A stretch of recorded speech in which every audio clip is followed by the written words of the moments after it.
Marcus Henderson stood in front of his bathroom mirror, adjusting his plain black t-shirt and running his hand over his shortly cropped gray hair. At 52 years old, his face showed the wisdom of his years in law enforcement, but his eyes still held the same determination they had when he first joined the police force 30 years ago. Today was different from all the other mornings in his career. He was no longer just Detective Henderson or Captain Henderson. As of yesterday, he was Police Commissioner Henderson of the Metropolitan Police Department. However, no one in the department knew about his appointment yet, except for the mayor and a few top officials. The morning news played in the background as he prepared for the day. Another story about police misconduct filled the screen, the third this month. Marcus shook his head, remembering the stack of complaint files he had reviewed during his interview process. Something needed to change, and he knew exactly where to start. Time to see how things really work on the streets, he muttered to himself, choosing to wear jeans and sneakers instead of his usual suit. His plan was simple but risky: spend a week walking through different neighborhoods, observing his officers in action before they knew who he was. He needed to see the truth with his own eyes, not the polished version presented in meetings. Marcus picked up his phone and dialed a familiar number. "Morning, Sarah," he said to his sister. "I'm going through with it today." "Marcus, are you sure about this?" Sarah's voice carried both concern and understanding. "You're the first black police commissioner in the city's history. Why not just start with official inspections?" "Because that's not where the real problems show up, sis," he replied, checking to make sure his phone had enough storage for recording. "They need to show me who they really are, not who they pretend to be when the boss is watching." Before leaving his apartment, Marcus looked at the family photo on his wall. His father, one of the city's first black police officers in the 1960s, stood proud in his uniform. Next to it hung his father's badge, retired 20 years ago. "I'm going to finish what you started, Dad," he whispered. The morning air was crisp as Marcus walked through his neighborhood. He had chosen the park in the 4th Precinct for his first observation, an area with a history of racial profiling complaints. As he walked, he noticed how people reacted to him differently without his uniform. Some mothers pulled their children closer, and shop owners watched him more carefully through their windows. He sat on a park bench, pulling out a newspaper while keeping his eyes alert. 2 patrol cars were parked near the fountain, and he recognized Officer Thompson, a rookie, talking to an elderly woman. The interaction seemed professional, giving Marcus a small hope. Then he spotted them. 3 officers walking with the kind of swagger that made his stomach turn. He had read their files: Sergeant James Miller and Officers Brian Conway and Pete Russell. Multiple complaints filed against them, but nothing ever stuck. They were the exact reason he had chosen this undercover approach. Marcus pulled out his phone, pretending to check messages while starting the recording function. He had learned long ago that documentation was everything. As the officers got closer, their loud laughter carried across the park. They were sharing jokes that made the nearby parents cover their children's ears. A group of teenagers quickly left the basketball court as the officers approached. Marcus watched as one boy almost forgot his backpack in his hurry to leave. This wasn't how a community should react to those sworn to protect them. The weight of his new responsibility pressed down on his shoulders. These officers didn't know it yet, but change was coming. As commissioner, he would have the power to implement real reforms, to rebuild trust between the police and the community. But first, he needed evidence. Undeniable proof of how some officers behaved when they thought no one important was watching. Marcus checked his watch. It was only 9:30 a.m. The day was just beginning, and he had a feeling it would be one he'd never forget. He just didn't know yet how right he was, or how this simple morning would turn into one of the most significant days in the department's history. The 3 officers continued their patrol through the park, their boots crunching on the gravel path. Marcus kept his eyes on his newspaper, but his ears focused on their approaching footsteps. Years of police work had taught him to track movement without looking obvious. Sergeant Miller stopped first, his shadow falling across Marcus's newspaper. Well, what do we have here?" His voice carried that tone Marcus had heard too many times before, false authority mixed with barely hidden contempt. Marcus looked up slowly, keeping his face neutral. Officer Conway had shifted to his left while Officer Russell moved to the right. It was a standard intimidation tactic: surround the subject, limit escape routes. Marcus had taught this very technique years ago, but only for use with confirmed suspects. "Good morning, officers," Marcus said calmly, folding his newspaper. "Is there something I can help you with?" Miller's lip curled slightly. "Yeah, we've had some reports of suspicious activity in the area. Mind telling us what you're doing here?" Marcus noticed a young mother hurrying her children away from the scene. Another man had pulled out his phone, pretending to take a selfie, but clearly aiming the camera in their direction. The public was always watching now, even if these officers hadn't learned that lesson yet. "I'm just reading the morning paper," Marcus replied, maintaining eye contact with Miller. "Last time I checked, that wasn't suspicious activity." Officer Russell snorted. "Getting a little mouthy there, aren't we?" He tapped his baton against his leg, a gesture meant to intimidate. Marcus's phone continued recording in his pocket as he remained seated, one hand visible on the newspaper, the other casually resting on his knee. He trained hundreds of officers on proper civilian interaction. These three were breaking every protocol in the book. "Actually," Conway chimed in, stepping closer, "we've had reports of drug dealing in this park. You match the description we received." Marcus raised an eyebrow. "And what description would that be, officer?" Miller's face hardened. "You know exactly what description. Stand up, hands where we can see them." A small crowd had begun to gather at a safe distance. Marcus could see more phones being raised, more witnesses to what was unfolding. He stood slowly, deliberately, keeping his movements smooth and non-threatening. "Officers, I think we all know there haven't been any reports," Marcus said quietly. "And we all know why you really stopped to talk to me." "You calling us liars?" Miller stepped forward, his face inches from Marcus's. His breath smelled of coffee and morning cigarettes. "Because that sounds like interference with police business to me." Marcus had seen this progression before: the escalation, the manufactured charges, the abuse of power. He'd spent years investigating these incidents from the other side of the blue line. Now he was experiencing it firsthand. "I'm not calling you anything, Sergeant Miller," Marcus replied, watching the officer's eyes widen slightly at the use of his name. "I'm simply stating facts." "How do you know my name?" Miller grabbed Marcus's arm roughly. "Been watching us, have you? Planning something?" Conway moved in closer. "He's probably one of those cop watchers, Sarge. Got his little phone recording and everything." He reached for Marcus's pocket. "Don't," Marcus warned, his voice carrying the natural authority of his years of command. "That would be an illegal search. Officer Conway, you have no probable cause." Russell laughed, an ugly sound. "Listen to him, talking like a lawyer.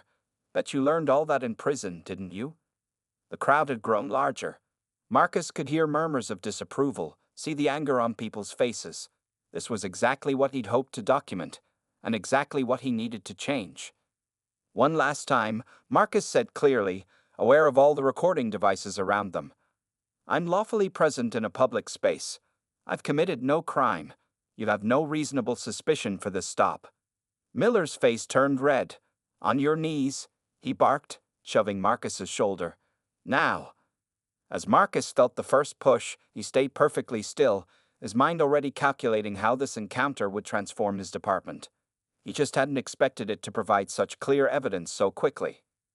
The morning sun cast 3 long shadows across the park grass, 3 shadows that would soon learn the true meaning of accountability. Marcus's knees hit the hard ground as Officer Conway pushed him down from behind. The gravel of the park path dug into his skin through his jeans. Around them, the crowd had grown larger, their phones recording every moment of the unfolding scene. "See how quickly they learned to kneel." Sergeant Miller sneered, pacing in front of Marcus like a playground bully. His polished boots stopped right in front of Marcus's face. "Not so full of clever words now, are you?" Officer Russell had disappeared briefly to their patrol car, and now he came jogging back with something that made Marcus's blood run cold. In his hands was an old, rusty ball and chain, a relic from the department's historical display case that was supposed to be locked away. "Look what I found in the trunk, Sarge," Russell said with a grin that showed too many teeth. "Thought we could give our friend here a history lesson." Marcus kept his face calm, but his mind raced. This was beyond simple harassment or profiling. This was a deliberate act of humiliation with clear racial intent. His phone was still recording in his pocket, capturing every word. "You officers need to think very carefully about what you're doing," Marcus said evenly, his eyes meeting Miller's. This isn't something you can take back. Conway laughed, twisting Marcus's arm harder behind his back. Listen to him, still trying to tell us what to do. Maybe we should show him how we handled attitude back in the old days. The ball and chain made a heavy sound as Russell dropped it next to Marcus.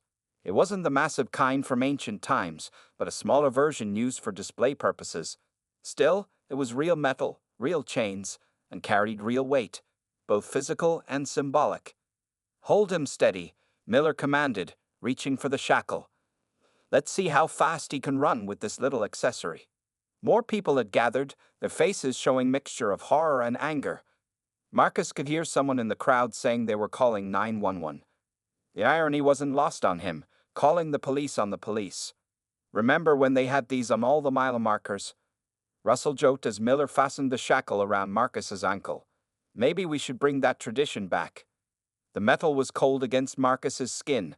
He felt the weight of it, not just physically but historically, all the pain and suffering it represented. These officers were turning a dark piece of history into their sick idea of entertainment.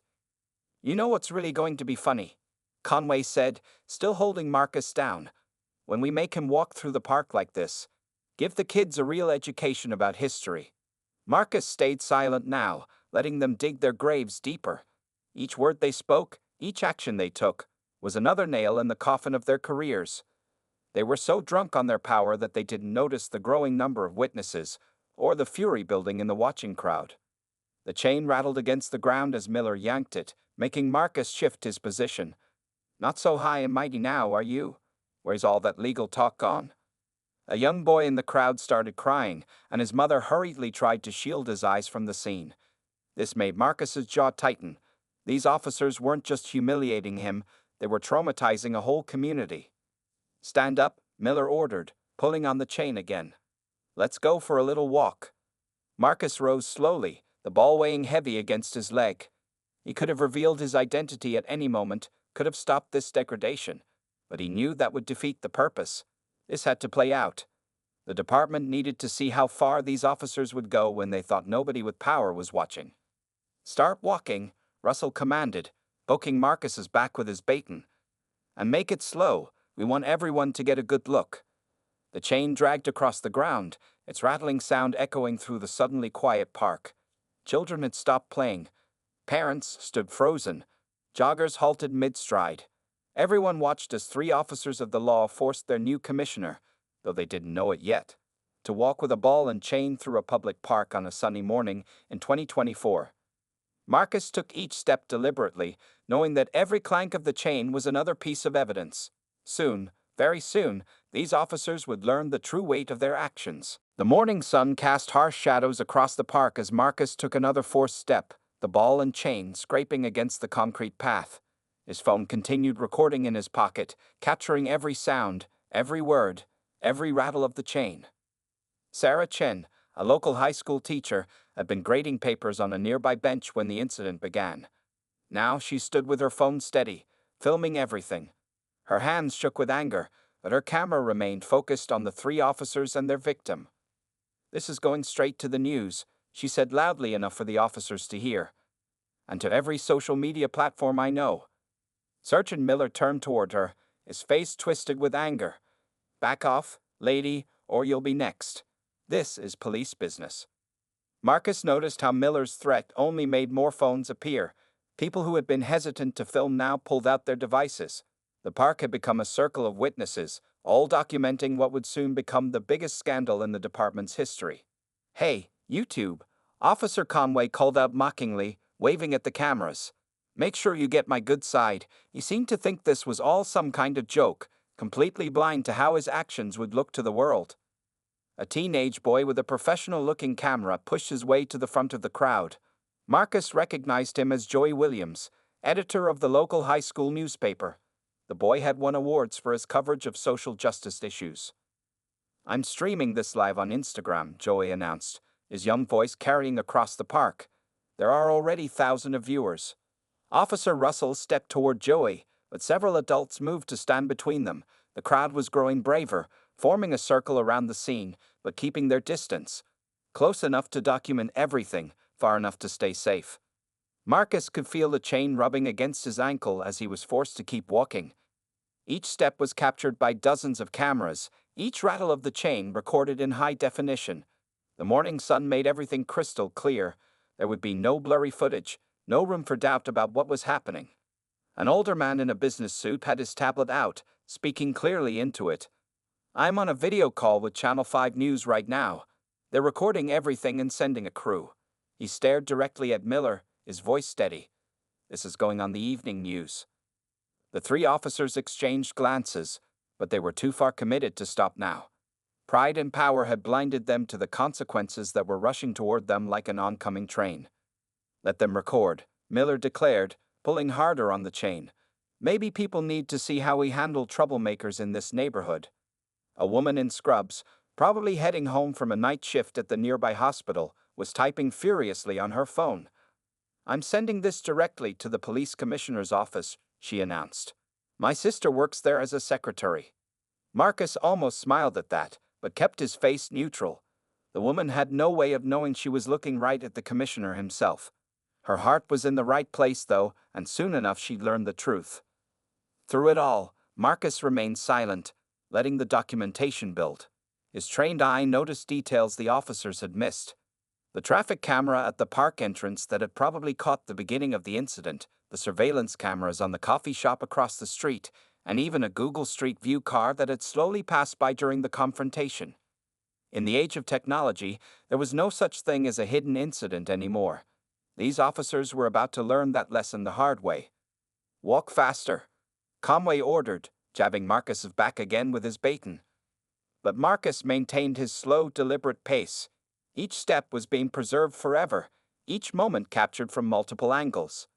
The morning light caught the chain's metal links, making them shine in all the videos, a perfect symbol of the officers' racism and abuse of power. The crowd had swelled to over 50 people now, all with their phones out, all documenting. The park had become an amphitheater, and these three officers were performing their last act as police. They just didn't know it yet. The weight of the ball and chain was heavy, but Marcus knew the evidence being gathered was far heavier. Soon, very soon, that weight would come crashing down on the heads of these three officers who thought they were above the law. The sound of approaching police sirens cut through the morning air. Sergeant Miller smiled, clearly expecting backup to support his actions. The crowd parted as two police vehicles pulled up to the park entrance, their lights flashing. Lieutenant Sarah Rodriguez stepped out of the first car, responding to multiple 911 calls about officers harassing a civilian. She was a 20-year veteran of the force, known for her strict adherence to protocol. As she walked toward the scene, her eyes widened at the sight of the ball and chain. "What in God's name is going on here?" she demanded, her voice sharp with authority. Miller straightened up, grinning. "Just teaching this troublemaker a lesson, Lieutenant. Nothing to worry about." Lieutenant Rodriguez moved closer, her eyes scanning the scene professionally. Then she saw Marcus's face. The color drained from her cheeks as recognition hit her like a physical blow. "Dear Lord," she whispered, then quickly recovered her composure. "Officers, remove that chain immediately." "But Lieutenant," Conway protested, "this guy was—" "Remove that chain right now," Rodriguez ordered, her voice like steel. "That's an order, Officer Conway." Miller stepped forward, confused by the lieutenant's reaction. "Ma'am, we have everything under control here. This subject was—" "Sergeant Miller," Rodriguez cut him off, her voice carrying across the park. "Do you know who this man is?" "Just some troublemaker trying to." "This is Police Commissioner Marcus Henderson." The words fell like bombs in the morning air. The crowd gasped. Phones that had been recording suddenly lowered as people turned to look at each other in shock. The only sound was the quiet whir of the chain as it slipped from Miller's suddenly lifeless fingers. Conway's face turned the color of sour milk. Russell took 3 steps backward, nearly tripping over his own feet. Miller stood frozen, his mouth opening and closing like a fish out of water. "Commissioner," Miller finally managed to squeak out. But we weren't informed." "Remove the chain." Rodriguez enunciated each word carefully, her hand resting meaningfully on her weapon. Russell fumbled with the lock, his hands shaking so badly he could barely hold the key. The chain finally fell away, leaving an angry red mark around Marcus's ankle. Marcus stood up slowly, brushing dirt from his knees. He looked at each officer in turn, his face calm but his eyes blazing with controlled anger. "Officers Miller, Conway, and Russell," he said, his voice carrying the weight of his authority.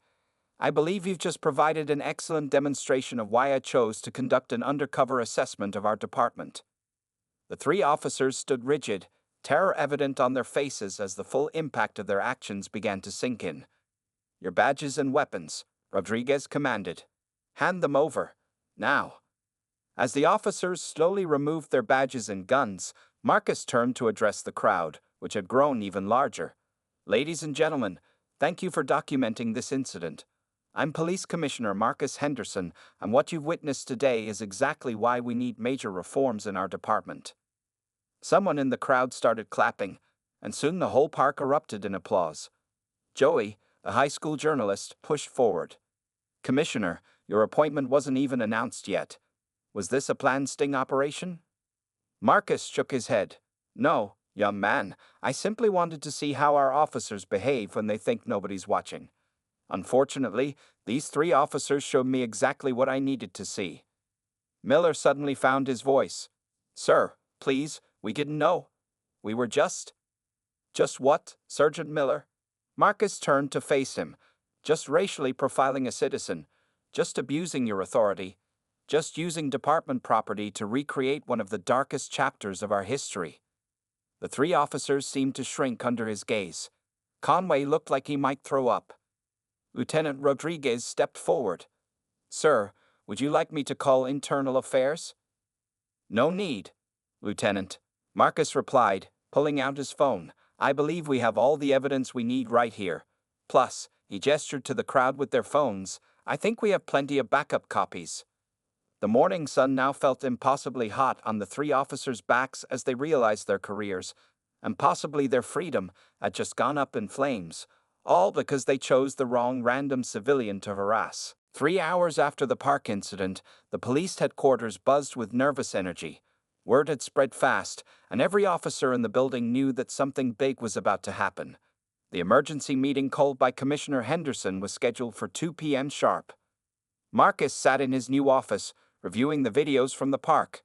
His own phone recording played on his laptop while dozens of civilian videos flooded social media. The local news had already picked up the story, running it as their breaking news headline. "New police commissioner experiences racism from his own officers." A knock on his door made him look up. Lieutenant Rodriguez entered, carrying a thick folder. "Sir, I have the complete files on Miller, Conway, and Russell," she said, placing the folder on his desk. "It's worse than we thought. There are 15 previous complaints against them that were mysteriously dismissed." Marcus nodded, not surprised. "And the ball and chain?" "Stolen from the department's historical display 3 months ago," Rodriguez replied. "They thought it was funny to keep it in their patrol car. We found text messages joking about using it to teach lessons." The three officers sat in separate holding cells downstairs.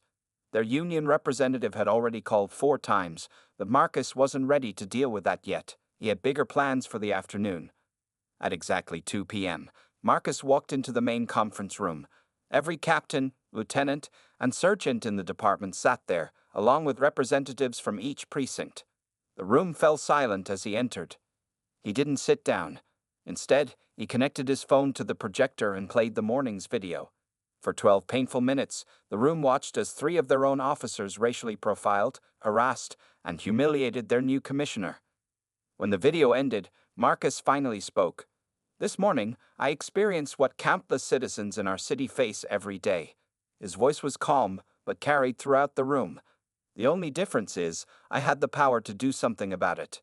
He clicked to the next slide, showing social media reactions. The story had gone viral, with millions of views and shares. National news networks were already picking it up. "Our department is now the face of everything wrong with modern policing," Marcus continued. "But we're also going to become the face of real change." He pulled out a thick document from his briefcase. "This is the Reform Action Plan I've spent 6 months developing. I had planned to implement it gradually. But after this morning's events, we're going to start right now." The room stirred uncomfortably as he began listing the changes. Mandatory body cameras that couldn't be turned off during shifts. Civilian Oversight Committee with real power. Complete retraining for every officer. Zero tolerance for racial profiling. New community engagement programs. Independent investigation unit for all complaints. Sir, one captain spoke up, these changes, they're pretty dramatic. So was watching 3 of our officers chain me up like a slave for their amusement. Marcus replied sharply, would you like to see the video again? The captain sank back in his chair. Marcus walked around the room slowly. Every person in this room has a choice to make right now. You can be part of the solution, or you can hand in your badge. There will be no middle ground anymore. He stopped at the front again. Miller, Conway, and Russell will face criminal charges, but they're not the only problem. Everyone who knew about their behavior and did nothing is also part of the problem. The room was so quiet you could hear the air conditioning hum. By the end of today, I want every complaint file from the past 5 years on my desk, every hidden report, every dismissed case, every covered-up incident. If I have to find them myself, the consequences will be severe. Marcus clicked to his final slide, showing the photo of him with the ball and chain. This image will either be remembered as the day our department hit rock bottom, or the day we finally started climbing toward real change. The choice is yours. He looked at each person in the room. Meeting dismissed. The real work starts now. As the officers filed out, Marcus knew the hardest part was still ahead. Changing a culture of racism and abuse wouldn't happen overnight. But as he watched the news coverage continue to spread, he realized that sometimes the most powerful changes start with the most painful moments. The ball and chain now sat on his desk, a reminder of why he took this job in the first place. 1 month after the park incident, Marcus stood in front of the police academy's newest class of recruits. The ball and chain sat on a pedestal beside him, no longer a tool of mockery, but a powerful teaching tool. Your training will be different from any class before you, he told the diverse group of faces looking up at him, because you're going to learn from our department's biggest mistake. The video from the park played on the screen behind him. The room was silent except for a few gasps as they watched the commissioner being chained and humiliated by former officers. Marcus had shown this video 20 times in the past month, and it never got easier to watch. Those officers thought they were untouchable, he continued after the video ended. Today, they're facing federal civil rights charges. But this isn't just about punishing bad officers. It's about creating better ones. In the back of the room, Sarah Chen, the teacher who had filmed the incident, sat taking notes. Marcus had hired her to lead the new community relations training program. Who better to teach officers about civilian perspective than someone who had documented police misconduct firsthand? Your new training includes something we've never had before, Marcus explained. Every recruit will spend 2 weeks living in different neighborhoods throughout the city. No uniforms, no badges, no special treatment. You'll experience what it feels like to be viewed with suspicion just because of how you look. The recruits shifted uncomfortably in their seats. This wasn't the traditional police training they had expected. Joey Williams, a high school journalist who had live-streamed the park incident, now had an official position too. Despite being only 17, he ran the department's new social media accountability program. His live feeds of community meetings and police training sessions were helping rebuild public trust. Transparency isn't optional anymore, Marcus told the recruits. Every interaction you have with the public will be recorded, not just by your body cameras, but by civilians. Accept it. Welcome it. If you're doing your job right, you have nothing to fear from being recorded. Lieutenant Rodriguez, recently promoted to captain, entered the room with a stack of new training manuals. These weren't the old, dusty rulebooks. These were filled with real cases, including the park incident, teaching officers what not to do. Your training will include extensive work with the communities you'll serve, Marcus continued. You'll attend neighborhood meetings, not as officers but as listeners. You'll learn the names of the kids playing in the parks, the elderly folks who need help with groceries, the shop owners who stay open late. He picked up the chain from its pedestal. This chain represents our department's darkest moment, but it also represents our turning point. He placed it back down carefully. Every officer who graduates from this academy will spend their first day on the job carrying this chain for 1 hour. Not as a joke, not as punishment, but as a reminder of the weight of responsibility you carry. The reforms weren't just happening in the academy. Across the city, changes were visible. Police stations now had community review boards with real power. Civilian complaints were investigated by an independent unit. Officers were required to live in the neighborhoods they patrolled. The old way of policing is dead, Marcus declared. You're not here to be warriors. You're here to be guardians. The people you serve aren't your enemies. They're your neighbors. He walked among the recruits, making eye contact with each one. Some of your fellow officers aren't happy with these changes. They say we're soft. They say we're giving up power. But true power doesn't come from fear or force. It comes from trust and respect. A young recruit raised her hand. Sir, what happened to the officers who did that to you? They're scheduled for trial next month, Marcus replied, but their biggest punishment isn't jail time. It's knowing that their actions led to real change. Their names will be remembered not for what they did to me, but for what they taught our department about the need for reform. As the session ended, Marcus watched the recruits file out, talking quietly among themselves. They were the future of the department, a future that looked very different from its past. The ball and chain caught the afternoon light, its shadow stretching across the floor. But now it cast a different kind of shadow, not one of shame, but one of transformation. 6 months had passed since that fateful morning in the park. Marcus Henderson sat in his office, reviewing the department's progress report. The changes were more successful than anyone had expected.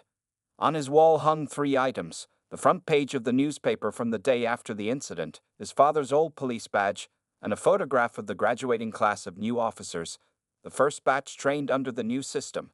Below these hung the ball and chain, now enclosed in a clear case with a simple plaque that read, "Never again." A knock on his door interrupted his thoughts. Lieutenant Sarah Chen, recently promoted from her teaching position, entered with the latest community feedback reports.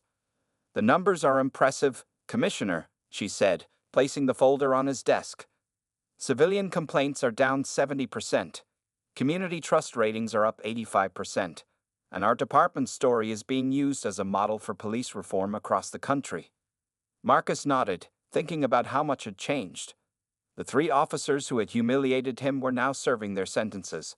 Miller got 5 years, Conway and Russell each received 3. Their trial had made national headlines, but more importantly, it had sent a clear message.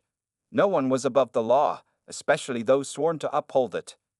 Joey Williams, now a freshman in journalism school, had written a powerful series about the department's transformation. His articles showed before and after pictures of police-community relations. Where there had once been tension and fear, there were now community barbecues and youth programs. "We have visitors in the lobby," Chen mentioned with a smile. "Remember that little boy who was crying in the park that day? He and his mother are here. He just won first place in his school's essay contest. The topic was how I want to change the world." Marcus stood up, straightening his uniform. "What did he write about?" "He wrote about wanting to become a police officer," Chen replied. "He said he wants to be like the new kind of officers he sees in his neighborhood, the ones who help old ladies cross the street and play basketball with kids after school." Walking through the department hallways, Marcus saw the physical changes everywhere. The walls displayed community artwork. The old Wall of Honor now included civilian heroes alongside police officers. Every desk had a small sign reading "Protect and Serve," not "Control and Dominate." In the lobby, 8-year-old Tommy Martinez sat with his mother. When he saw Marcus, his eyes lit up. "Commissioner Henderson, I wrote about you in my essay." Marcus knelt down to the boy's level. "Did you? I'd love to hear it." Tommy pulled out his wrinkled paper and began reading. 6 months ago, I saw something scary in the park. Bad police officers were being mean to a man. I was crying, but then something magical happened. The man turned out to be in charge of all the police, and he changed everything. Now the police in my neighborhood are my friends. They help people instead of scaring them. When I grow up, I want to be a police officer too, because now I know police can be heroes in the right way. Marcus felt his eyes getting wet. This was why he had endured that humiliation in the park. This was why all the hard work of reform mattered. Later that afternoon, Marcus visited the park where it all happened. The place looked different now. New playground equipment had been installed. Community bulletin boards displayed police and neighborhood news. Officers patrolled in pairs, stopping to chat with residents and play with children. His phone buzzed with a message. The governor wanted to implement his reform program statewide. Other cities were requesting his guidance on their own police transformation projects. What had started with a moment of shame had grown into a movement of change. As the sun set over the park, Marcus watched a young officer push a little girl on the swings while her grateful mother looked on. Another officer was teaching teenagers proper basketball techniques. This was what policing should be, part of the community, not apart from it. The weight of that ball and chain had been heavy, but it had forced the entire department to confront its darkest problems. Now that weight had been transformed into something else. The weight of responsibility, of trust, of duty to serve and protect all people equally. Marcus touched his father's badge, which he now wore every day. "We did it, Dad," he whispered. "We finally did it." The park was peaceful as darkness fell, filled with the sounds of children laughing and neighbors chatting. And if you listened carefully, you could hear the sound of real change, not in the clank of chains, but in the simple trust between a community and those sworn to protect it.